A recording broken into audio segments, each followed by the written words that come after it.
what's interesting about hanging with Brett, somebody that's been with Francis for so many years, as we've been with Fury for so many years, is you'll say things when I hear you talk about Francis, which just ping in my head a little bit like, oh, wait a minute, what seems obvious isn't so obvious. So you say house money.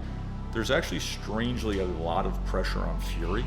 Mm-hmm. Even though he's going to be an overwhelming favorite, the gap in skill is enormous. It's a different discipline against the guy who's the most skilled, the most talented in the other sport. But he has to go against somebody who's so non-conforming and awkward. Yeah, well, I mean, Tyson's pretty much shown, right? And I'll let Tim speak to this a little bit, but Tyson's pretty much shown that it's very, very hard to outbox him. It's going to take something maybe a little wacky. It's going to take something that he doesn't see coming, you know? And Francis is not only from a different discipline completely, but he's also kind of known from that in his own world, where you don't see things coming because he is chaotic. That's interesting. He will take risks, you know, he will break rules a little bit, and he will just kind of go with his athleticism and his speed and just overwhelm you with something that you don't see coming. When I watch him on tape, he's athletic. He's a big guy, but he can move. You know, he can get in and out. But on top of that, you got Tyson Fury, man, who has finesse. You know, he brings so much skill to the table. It's going to be hard. I think it's going to be hard for Francis to really deal with that. But the only shot he got, honestly, is to come out, be aggressive, get in the inside, get past the jab, and work. All it takes is one guy to touch the other. Yeah. It's so different than McGregor-Mayweather. Yeah, I think it's easy to compare the two because it's an MMA guy and a boxer. Exactly. But the intrigue is different. The intrigue on Conor and Floyd was kind of the personalities. It was the money. Right. It was the celebrity. It was the larger than life. This one is, I mean, you got a mismatch. You got a fight that one guy's going into another guy's world, and the guy who lives in that world should win it. But then you got a guy who came from the sand mines of Cameroon and who never should have done anything that he's done in his life. Never. We can say that Tyson Fury should win this fight handily, but I can tell you this: being a boxer, one-on-one, never judge a book by its cover. Doesn't matter if a man gets in the ring and he has two hands and he has power, like Francis Ngannou, you have to respect that, period. And I think Fury does. I mean, he told us that he went 12-week training camp for this. He did 6 for Deontay Wilder. All those fights, 6. He did 12 weeks because of the uncertainty. The punches coming from odd angles.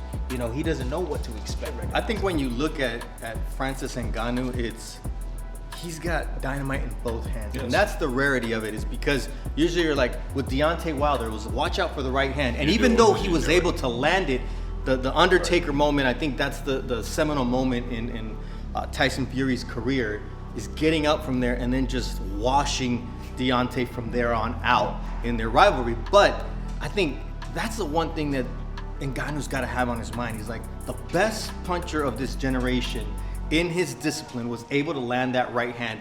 Perfect shot, and this guy got up. He's going to attack him from the opening bell. He's going to push him backwards, and Francis is going to panic. And when you panic, you start getting tired. When you have all those muscles like Francis does, you start getting tired. I see this fight, honestly, I see a good fight, 4 rounds. Good fight, interesting.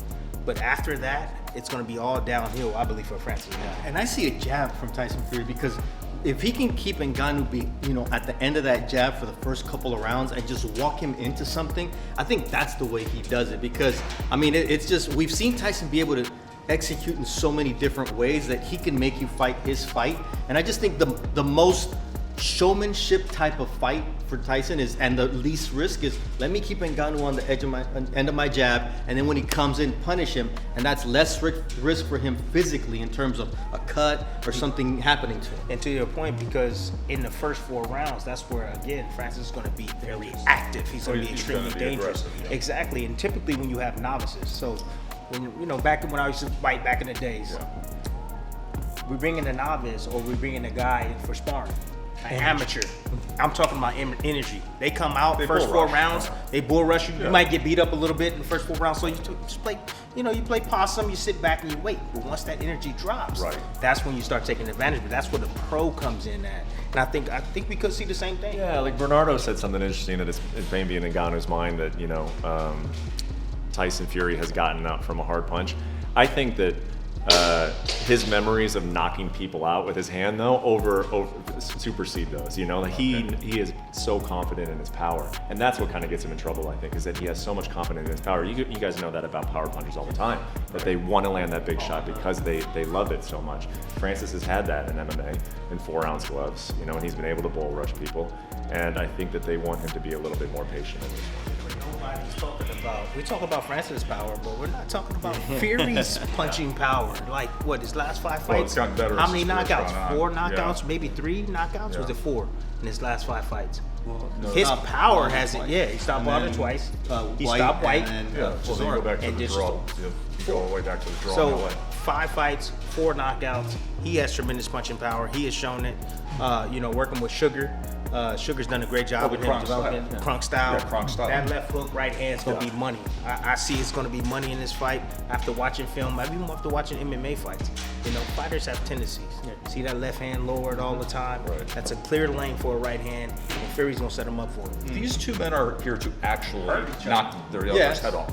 So I don't care that there's a gap in talent. I don't care that there's a gap in experience and status. If one man enters the ring to try to knock the other one's head off, the word exhibition should not be applied. But I think when you look at it here, it's what we saw with, it's comparable and it's not. It's what we saw with McGregor, and we were talking about this with Brett. It's like there's a difference, right? Like YouTube boxing right now has become huge. That's a different level. No, that's- We have to put this somewhere in the middle. It's not the complete boxing matches that we're used to. It's somewhere in the middle here because you've got a man who, yes, he's a champion in his own discipline, but he's a novice at boxing despite what his history may have been when he first started. He is dangerous. No one's taking that away from Francis Ngannou, but I think you can overcome a disparity in talent. It's the experience. I think that is the huge difference. we know this fight is not going the distance. Oh, yeah, I Either think that's- Ngannou catches oh, it's him not going somehow, the distance. No, or nobody's Fury winning gets out. rid of him. So, like, right away, you know, for the casuals, for the mainstream casual sports fans that just want to see these two massive bodies, these two kings of their respective sport in the ring, they are going to get the finish that they expect to And pay that's for. You know what it will come through. Yes. The best It will part, not let down. the best part about it was Tyson Fury says, "I'm gonna knock you spark out, and you're gonna slink." I mean, I was like, "That's classic, man." I respect the science of boxing, and I respect how good Tyson Fury is. So if Tyson Fury starts to make Francis Ngannou look silly, which I think is a possibility, that intrigues me. That intrigues me.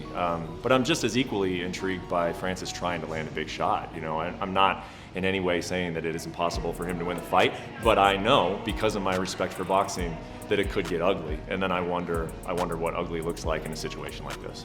I'm wildly intrigued by the first 3 minutes of the fight, by the first round. I want to see if Ngannou comes out as the reckless aggressor and just makes a brawl out of it and makes total chaos out of it, and what Fury does in response to that. So the first 3 minutes of the actual fight, I think, are going to be fascinating.